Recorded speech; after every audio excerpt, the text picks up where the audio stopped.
Hello, everybody. Welcome back. Well, I guess welcome back. Yeah, I feel like we say that a lot when we have these long breaks. it's been a little while, and we're still here. We're in Barbados. We're around. You might have seen Lisa doing some of the shorts and putting up some little updates, but we felt like it was time to provide a little bit more of a robust update on what's been going on. And we do have a pretty big announcement to make, so make sure you watch until the end of the video, because we'll be sharing that towards the end of the video. It's been a project that we've been working on that has taken the pain of cancer and turned it into some pretty deep purpose that can impact and help people across the globe. I'll leave it at that. Lisa's got a huge update on herself, and you might notice she looks a little different. Who is this? So I am embracing my chemo curls. We've never done a video without my trusty wig. And I feel like I should do a video just on wigs. So if you know of anybody going through treatment, this handy dandy thing with a hat was what I lived in for the last 2 years. But I am embracing these chemo curls. A lot of people are surprised to hear that when your hair starts to grow back, it can grow back completely different than your natural hair, which is the case for me. Different texture, different color, everything. So I am embracing this. And happy to say when we went back to California over the summer, I received my 1-year clear scans. And as Lisa mentioned, over the summer, we were back in California. So we had some time back there, had a great time seeing friends, family, taking care of some stuff with business, working on some things as well. Just the day-to-day things, but it was fantastic getting to see and connect with friends and family. If you're in California and we didn't get to see you on this round, don't worry. You always know that we come and go. So we'll look forward to seeing you on the next time that we are back there. We had some really cool explorations while we were in California for the summer. We got to go to Lake Tahoe, and the kids got to be in 2 states. They got to go to California and Nevada, because if you've been to Lake Tahoe and you know about it, it is actually in 2 states, in those 2 states. So it was beautiful being in an alpine area, just taking in that mountain air. We've got beautiful nature here in Barbados, and we love the beach vibes and all that, and we love the mountains, and it was incredible being able to take some walks and hike there, spending some time with some close friends and family. Got to see a bear, which was really, really cool, in a tree. One of the places that we were at that was a lot of fun. And before California, because it has been that long since we released a video, in the spring, we actually did a little Easter break trip and went to Boston. Now, since we live outside of the United States right now, but both of us born and raised Americans, we wanted to make sure that we have continued to educate the children on U.S. history. And for those of you watching from abroad, outside of the United States, and don't know, Boston is a really critical point in American history. It was kind of the start of the American Revolutionary War. There's a whole bunch of stuff I'll spare you the details on, but there was a lot of anniversary stuff going on in April, and we got to just happen to be there walking the Freedom Trail, learning about American history, the Midnight Riot of Paul Revere, different elements like that. And we ate way too much cannoli, would you say? Yes, and there are markets, food markets everywhere. Everywhere. You know, Preston was in heaven. The food markets are incredible. The Italian desserts and pastries are absolutely incredible. So we did a lot of that, even though we walked a lot. I think we might have eaten more than we should have still, but that was back in April. And the big fun thing to report for you sports fans from around the world, we took the children to their first baseball game at Fenway Park. They were hooked. They loved baseball. They really, really enjoyed it. And we just had an absolutely beautiful time there.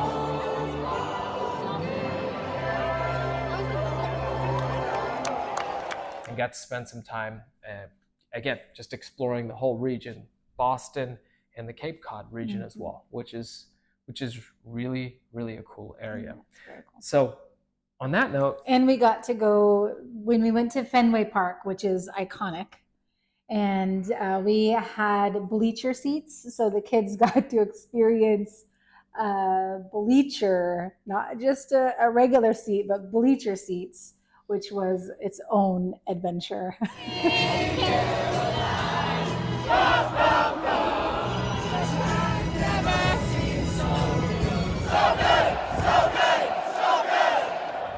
With this, for those of you that know baseball, in the seventh inning, there's the seventh inning stretch where there's a little bit more rest, a little bit more of a gap in the inning.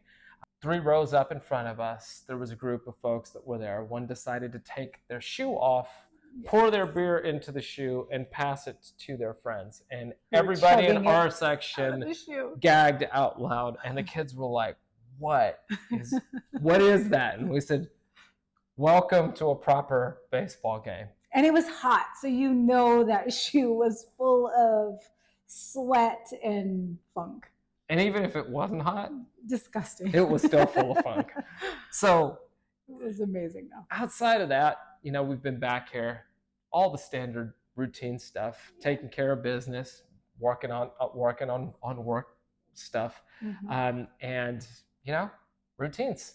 Yeah. For those of you that are parents, you're a glorified Uber driver. We say that every day. Yeah. That is unthanked, that's not tipped, that they get into the car, they're hungry. The car is trashed. The car gets trashed, and then you got to clean it. But we have actually on a good clean the car ritual, washing and vacuuming the cars. But some of those just general rituals, we've got those going. Anything else about the mundane? Well, the kids are just in their activities, so jiu-jitsu, gymnastics, drums, just the same old thing, which going through a cancer journey, I used to get frustrated with the amount of time that I was spending driving to all of these activities, and now it's a gift. I see it as a gift of I get to do this, and you realize your kids are only young for a short period of time, so...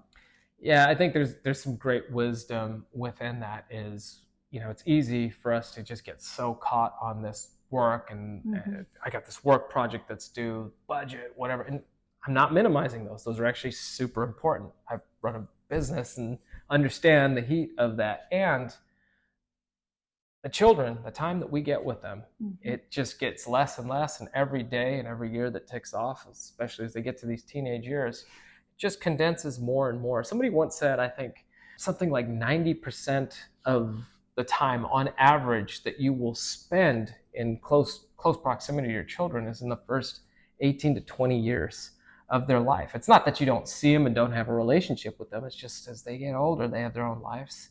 And this time really matters. And that's a powerful metric of how wealthy you are, is the wealth of relationships amongst your family, friends, those different pieces. Yeah. I digress. At the top of October, right? October is Breast Cancer Awareness Month. What did we get to do? So last year, we were doing a staycation for Preston's birthday. So we didn't get to do the breast cancer walk here. And so this year, we got to participate in that, and it was phenomenal. It's amazing that this island is so small, and this event is one of the biggest. So I think this year they had 20,000 people all walking together, wearing the pink shirts. And of course, it hits us differently going through a breast cancer journey. But it was so much fun, and the boys ran the race. The girls walked the race. Run it, so we were running, we were walking, and then one of his friends wanted to do it too. So I was running, and then I was running backwards so I could talk to them and just keep pressing going. I was like, come on, you got to run for, a minute, 2 minutes, because he's wanting to train and do more things with running as well. So it was a load of fun, but the girls walked. We walked. I was fine. And it was hot. It was hot. I was fine either way, but Lisa knows this about me. If there's a race and I'm wearing running shoes, there was no hope. He was not coming with us. I just can't help myself. I'm like, Yeah. I'm gonna run. Let's just see how I do. Let's see how I do, and let's not get injured and have fun. And then you had Preston, who was And Preston really was wanting all to in, run. So there was. so we had a good time. Yeah, it was fun, but it was amazing to be a part of that and support that event. I've done so many of those over the course of my life, and it was just it definitely it was hit a really little differently. Special being here, and I have been able to join a few of the breast cancer group meetings, which is awesome too. So if you're on island looking for support or a community of people who understand, there is a group that meets. So feel free to message me and I can get the information over to you. But that's been really fun too, to connect with other people on island who are in treatment currently, who have been through treatment, who are 20 years from it. So it's been really cool. That's right. And we did promise you that we've been working on something. So in our time away in California, Lisa and I also celebrated our 15th wedding anniversary. And we were able to get away for a couple of days and just connect some dots, just got some time, just kind of immersed in nature. We were back in the San Francisco area under the Golden Gate Bridge for part of our time. And that was an area that our relationship kind of started at. We started kind of in the San Francisco region and in that area and got to know each other then. And one of the things that took place while we were away is Lisa was sitting coloring by a fireplace, and it made her remember they had these adult coloring books where we were there, and it made her remember when she was in chemo, she did a lot of coloring because sometimes that was all the energy she had. I'll let her speak a little bit more about that. But we had a lot of ideas about coloring, her love for photography, and that turned into something. And I'm going to let Lisa talk a little bit more about what that something is that we're very, very excited to announce, because this is, again, part of the journey of turning pain into purpose. Mm-hmm. What was born out of our time away? So we were brainstorming overlooking the Golden Gate Bridge, which Darren proposed at the Golden Gate Bridge. So it's been a place where a lot of ideas have. And then I said, "Don't jump." It's been a place that we go to when we had difficult things come up when we were dating. Since so it's a really special place for us, and it just so happened that this project was born, and through coloring while I was in treatment, there were times where I was really sick, and you have all these emotions, you have all these thoughts going on. And I would oftentimes, when I was too sick to do anything else, I would put on an audiobook or I would put on a podcast and I would sit and I would color. And it helped kind of quiet all the noise that was going on in my head. I could sit, I could focus, and I could color. And it just sparked wanting to create something. We've been all about turning pain into purpose, and this just came to be, which is a coloring book. This is our first coloring book, and it's not only a coloring book, but it's also a journal, because throughout treatment, coloring was helpful, but also journaling to process all the emotions. So we created this coloring book and journal from photos that we had. So as you look through, it's when we shaved my head, and it's to help others who are going through a similar journey, or even after, to process everything that you went through, because a lot of times you're in survival mode through treatment. You don't really start to process things until after. And so it's Coloring for Cures, and this is our first book, and we plan to have many more. Coloring for Cures has launched. There's multiple books that are going to come out from that. This is the first book that was about the cancer journey. And there's actually, as of this recording, there's 2 more that have been put forth. So the big announcement is we did merge the ideas of photography and coloring into this book. I'll say the cover is one of my favorite parts of the book, because this is an actual image that Preston had drawn during my treatment. He used art quite a bit, And this is one of the drawings that he made for me. And so it's deeply personal, but it's also hopefully inspirational to others. And so the first part of the book is coloring pages, a little reflection on the back. And then towards the back of the book, the second half of the book is all journaling prompts. So to help, it coincides with each image, but to help process emotions throughout the process of going through. So and to give you an example of a journal prompt, one of them is for when Lisa had to cut her hair. It's what part of your identity feels most important to honor right now, right? So for somebody that's going through cancer that might be losing their hair, losing the hair is a huge part of the identity for many women. And that's just one of the questions. But there's, 35 images in this one, 35, and 35 journal prompts. And it's just meant to be there not only for patients that are going through the journey. I actually sometimes colored alongside of Lisa, and sometimes she didn't really have the energy to connect and talk or anything. So we did something together, and then we'd look and we'd say, hey, we did something yesterday. We did something together yesterday, and we did something again today. And before you know it, it wasn't about finishing, a full image and getting that fully colored today. It was about making a little bit of progress today and sticking to the whole motto that we had during her journey, which was one day at a time. That's now transitioned for our family to the future is created one day at a time. So we're thinking in a broader lens now, because you could get anchored into survival mode in that belief of one day at a time. So that's the big announcement. We're happy to bring Coloring for Cures to you. You can find it on Instagram at Coloring for Cures. And you can also go check out the website, coloringforcures.com. All of the books are there on the website. Lisa's tuning up the Amazon process. So if you want to find all of the books at this point, we are establishing it where it's tied to Coloring for Cures. But right now, the best way to search for all the books is look up her name, first name, last name, and you'll see Lisa Verasamy on Amazon and at the coloringforcures.com site. You can find everything there. So we released this. Some of you know that we've spent some time in New York around the holidays in years past. And we've also realized so many Christmas movies before we had ever done that. And so much of our Christmas experience was rooted in the New York Christmas. So Lisa worked diligently and was able to actually provide 2 coloring books on New York. One's a little bit more kid-based.